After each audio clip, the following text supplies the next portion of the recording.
자, CSR의 어떤 그 한계점을 좀 알아봤고요. 한계점은 이윤 추구가 선행돼야 된다. 그리고 일부를 환원하는 것이다.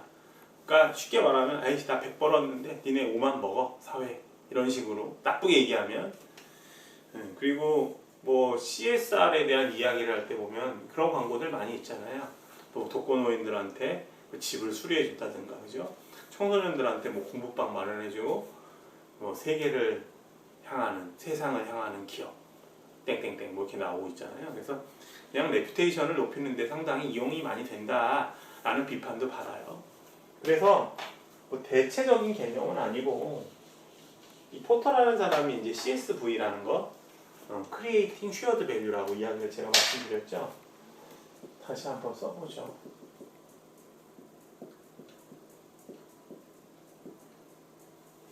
이번 강의는 이제 4탄까지 만들어졌는데 4탄 제가 빨리 끝낼게요.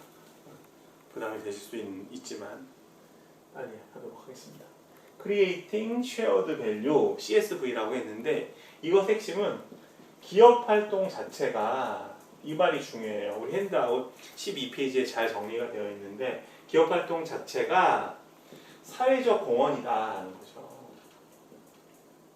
다른 말로 얘기하면 사회적 가치, 경제적 가치와 사회적 가치가 동시에 추구될 수 있어요. 동시 추구. 이 말이 중요하네. 사회적 가치와 경제적 가치가 동시에 추구될 수 있다. 자, 예를 한번 들어서 너무 빨리 지웠나? 리와인드에서 보세요.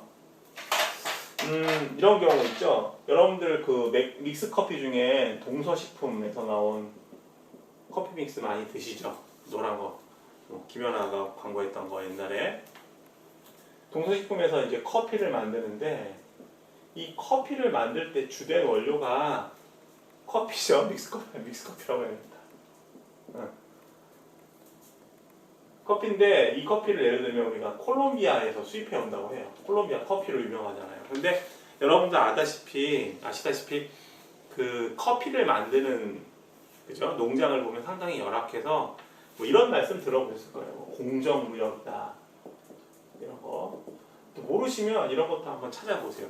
제가 수업 시간에 나오는 어떤 용어나 개념들을 다 설명해 드릴 수는 없으니까 제가 그리고 혹시나 여러분들이 모르시는데 제가 알 것 같다라고 해서 넘어가는 경우도 있으니까 찾아보시고 그 다음에 분명히 제가 강의 계획서에 보시면 제 전화번호 있다고 말씀드렸어요. 온라인으로 들어가셨을 때 바로 종합정보 시스템에 로그인 하셔갖고 들어가시면 제 전화 보이거든요. 그럼 전화 주세요.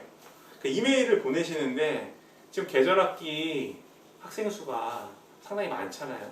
이메일을 상당히 많이 받아요. 그리고 제가 또 뭐 다른 이메일도 받겠죠. 업무상. 그래서 전화하시는 게 상당히 편해요. 저는 말씀드릴 때. 저 글을 쓰게 되면 또 이렇게 정리정돈을 해야 되잖아요. 그래서 시간도 많이 걸려요. 이 문장이 제대로 됐는가.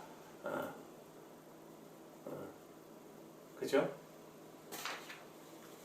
제가 성격이 INTJ거든요. MBTI로 하면. 그래서 되게 좀 꼼꼼한 성격이라 글자 같은 거 이런 거 되게 민감하게 봐요. 틀린 거. 그러니까 전화로 얘기하시면 편하게 질문 받으실 수 있을 것 같아요. 그 전화하시기 뭐하면 문자 보내세요. 안녕하세요. 저는 뭐 무슨 과 몇 학번 누군데요. 공부하다가 질문사항 있어서 연락드리는데 전화하기 쑥스러워서 문자 남기니까 전화 주시면 감사하겠습니다. 그렇죠? 그럼 제가 전화 드릴게요. 자 봅시다. 콜롬비아 농장 있어요. 커피 농장.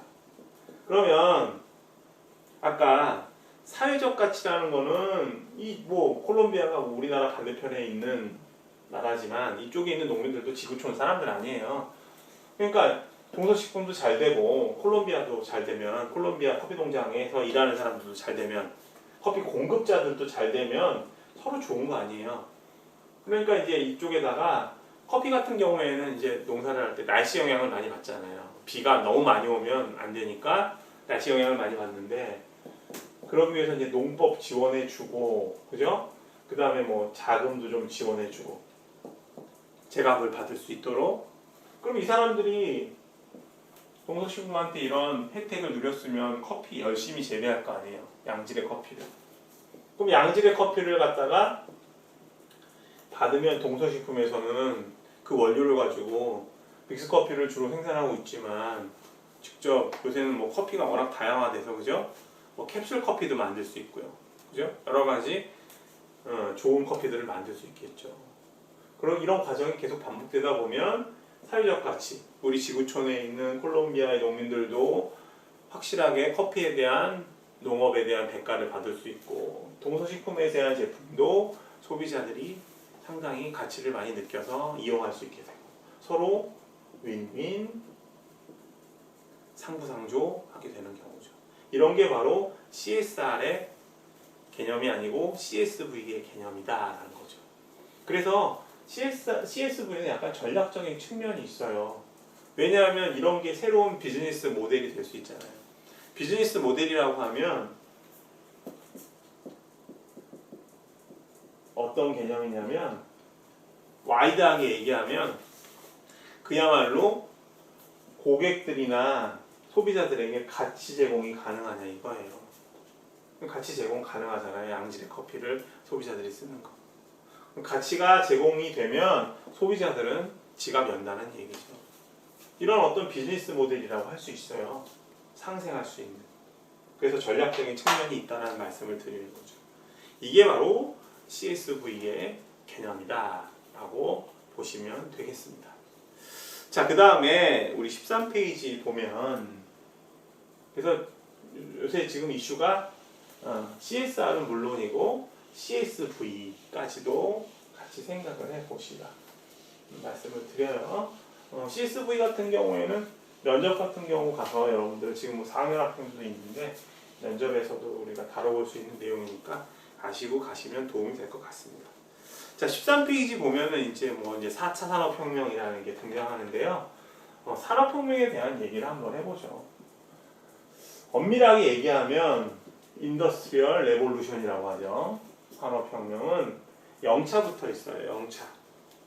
이건 뭐 사람들이 말을 만들어낸 것 같은데 이 고든 차일드라는 사람이 신석기 혁명이라는 말을 쓰죠. 신석기 혁명. 신석기 혁명의 가장 큰 특징은 뭐냐면은 정착생활화가 됐다는 거죠. 정착생활. 정착생활의 핵심은 농사를 짓게 된다라는 거죠.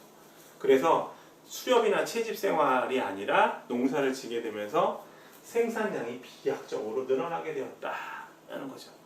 뭐 이로 인해서 이제 신석기 시대에 이어서 청동 시대가 오고 그죠? 이제 국가가 막 성립되고 이런 여러 가지 과정이 있는데 어쨌든 영차 산업혁명은 신석기 혁명이다. 농경사회로 진입이다라는 거고요. 그 다음에 1차 산업혁명은 뭐냐면 18세기 후반에 제임스 와트가 증기기관을 개량을 하잖아요. 증기기관을 개량해가지고 기계적 생산이 가능해져요. 그래서 그전에는 어떤 제품을 만들 때 대부분 가내 수공업 형태, 그러니까 집에서 손으로 만드는 어떤 제품을 주로 우리가 이제 물물 교환하고 그랬는데 공장에서 생산을 하기 시작했다라는 거고, 그로 인해서 이제 자본주의가 발달하기 시작했다라는 거고요. 그 다음에 2차 산업혁명은 이제 20세기 초반이라고 할 수 있어요. 여기가 18세기 후반이라고 한다면 20세기 초반인데, 이 20세기 초반의 가장 큰 특징은 이제 전기를 이용한 거죠. 그리고 대량 생산. 대량 생산하게 되면 자동차왕 포드의 그죠? 컨베이어 벨트 시스템을 생각해 볼 수 있어요. 우리 모던 타임즈 같은 영화 보면 그 찰리 채플린이 기계 속도에 못 쫓아가잖아요. 그 컨베이어 벨트 속도에. 전기 같은 경우에는 전기 에너지를 사용해 가지고 생산이 비약적으로 늘죠. 그죠? 그래서 이때 우리가 생각해 볼 수 있는 사람이 이제 에디슨인데, 에디슨 같은 경우는 GE라는 회사, 제너럴 일렉트릭 컴퍼니를 만들죠. 그죠? 그러면서 지금 우리가 사용하고 있는 전화기, 토스트기 다 개량한 거예요, 이 사람이. 네.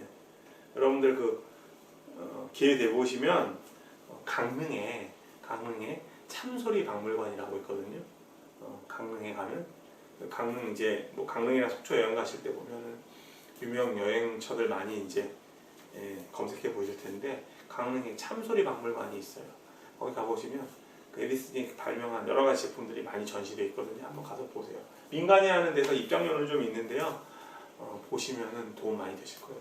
어쨌든 전기 제품들을 많이 활용하게 되고 에너지를 사용하면서 생산이 그야말로 폭발적으로 늘어나게 되었다는 거고. 그래서 저 같은 경우에는 2차 산업혁명을 겪은 세대죠. 2차 산업혁명 다시 정리금 나이가 너무 많다. 2차 산업혁명을 겪었다기보다는 2차 산업혁명이 이루어진 이후에 태어난 세대고요. 저는 요때 태어난 건 아니고 요때를 겪었죠. 3차 산업혁명.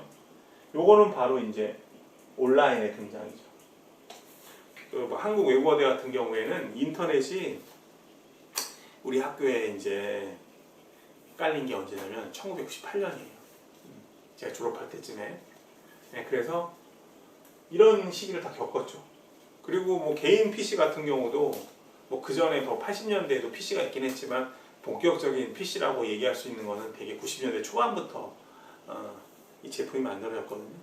제가 1학년 때, 대학교 1학년 때 그 아레아 한글 거의 초기 버전으로 이제 레포트를 작성해서 이제 숙제를 냈더니 교수님께서 첨단 기자재를 활용했다고 칭찬해 주신 적이 있어요. 아레아 한글 그때 표도 지원이 안 됐거든요. 그냥 거의 전자 타자기에 가까운 거였는데 근데 비약적으로 지금 발전했잖아요. 그죠? 컴퓨터라는 게. 그리고 지금 여러분들은 이제 4차 산업혁명을 겪고 있는데 3차 산업혁명의 주제는 그래서 온라인 시대의 도래다라는 거고 4차 산업이 제일 중요할 것 같다. 4차 산업혁명은 되게 많이 얘기하는데 4차 산업혁명에서 가장 핵심적인 거는 이거죠. 온라인과 오프라인이 결합된다는 거. 지금 온라인과 오프라인이 좀 구별되기 어려운데 서서히 이제 이런 것들 있잖아요. 집에 저 같은 경우에는 그 IPTV를 보고 있는데 그 IPTV 사업자가 그 올레거든요. KT. 거기서 뭐 SK라든가 뭐 LG 플러스도 사업자가 어떤 게 있는지 모르겠는데 여기는 이제 진이라는 게 있어서 인공지능 그 스피커가 있어요. 지금 이제 제가 가끔 수업하다가 진이 그러면 네 막 그렇게 대답하거든요. 그리고 뭐 날씨 같은 거 물어보면 이야기도 해주고요. 이런 것들이 이제 슬슬 도입되기 시작하죠. 그러니까 가상 세계와 온라인이라고 하는 건 가상 세계인데 가상 세계와 오프라인 현실 세계가 결합되고 있다. 이런 것들 되게 많아요. 오그멘티드 리얼리티라고 해서 증강현실이라는 거 있잖아요. 증강현실. 그러니까 여러분들 이제 내비게이션 같은 거 보면 실제 카메라가 도로를 보여주고 거기에 여러 가지 화살표라든가 방향 지시 같은 걸 해주는 그런 내비게이션이 지금 나와 있거든요. 이런 것들이 이제 4차 산업 시대의 어떤 효과다. 그래서 일자리가 많이 줄어들고 새로운 일자리가 생기고, 그죠? 여러 가지 변화가 있다라는 거죠. 그래서 우리가 이제 인적 자원 관리 측면에서 봤을 때는 무엇이 중요하냐? 아이디어가 상당히 중요하다라는 거죠.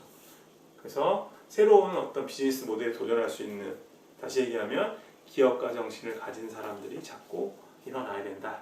그래서 결론을 내자면 인적 자원 관리 차원에서는 역량을 자꾸 높일 수밖에 없다는 거예요. 아까 성과 얘기할 때 업적하고 역량 얘기했잖아요. 근데 역량을 높일 수 있는 방법을 자꾸 찾아야 된다. 우리가 소위 말하는 그 기업가 정신이라는 거는 역량과 관계가 깊으니까. 그래서 여러분들이 꼭 기억하셔야 될 거는 그 각 산업혁명의 단계에서 특징들. 다시 한번 정리해보면 영차 산업에서는 신석기 혁명이 일어났다는 거. 지금 이 얘기를 하는 건 결국 지금 4차 산업 이야기하기 위해서 쭉 앞에서부터 얘기한 건데, 정리해보면 영차 산업혁명에는 생산량, 농업 생산량의 증가, 1차 산업혁명은 증기기관을 이용해서 기계적 생산이 일어나면서 자본주의 발달하면서 여러 가지 기업활동이 일어났다. 전기에너지 사용으로 20세기 초반에는 생산이 비약적으로 늘어나기 시작했다. 3차 산업은 온라인 세계가 만들어지기 시작했다. 저 같은 경우 아까 말씀드렸잖아요. 인터넷 98년도에 한국에 설치됐다. 그리고 이제 이메일 막 보내고, 그죠? 그리고 지금은 온라인과 오프라인이 결합되어 있다는 거죠. 사물 인터넷 얘기도 마찬가지고요. 그래서 아마 한 10년 정도 있으면 휴대폰으로 집안에 있는 전기 전열 제품 다 조정하고, 그죠? 자동차도 이제 운전 안 하게 되겠죠, 그죠? 자동 운전이 가능해지겠죠. 이런 것들. 그 다음에 뭐 피자 가게에서 음식 같은 거 시켜 먹지 않겠죠. 집에 뭐 3D 그 복사기 같은 게 있어서 3D 복사기네 3D 프린터기 같은 게 있어서 버튼만 누르면 피자가 딱 완성되고 옷 같은 경우도 그렇게 만들어질 수 있겠죠. 자, 그러기 위해서는 4차 산업혁명에 대응하기 위해서는 기업가 정신이 중요하고 기업가 정신의 핵심은 구성원들의 역량을 키우는 것이다. 컴피턴시를 키우는 것이다. 이렇게 마무리를 할게요. 그래서 우리 이제 마지막 4부는 시간이 조금 일찍 끝났는데 이 정도만 내용 다루면 충분할 것 같습니다. 수고 많이 하셨고요. 여러분들 다음 주차에서는 우리 이제 본격적으로 조직행동 공부하도록 할게요. 수고하셨습니다.